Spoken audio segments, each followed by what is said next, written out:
and today I'm going to show you a science experiment. Topic is water fireworks. Let's start the experiment. First take a food color and a fork. Take 2 teaspoons of oil in a bowl. Take a glass filled with water. So first we have to mix the oil. 2 teaspoons of oil in the food color.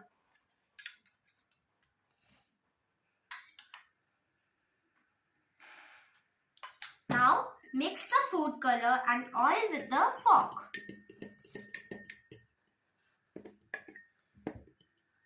Now let's put the mixture in the glass filled with water. Be ready to see the fireworks. Did you see the fireworks coming up? And you can see now the oil is floating in the water. If you like my videos, like, comment, share and subscribe my channel. Rax expresses it all. And on this channel I do public speaking, creative work, science experiments, stories, etc. Thank you.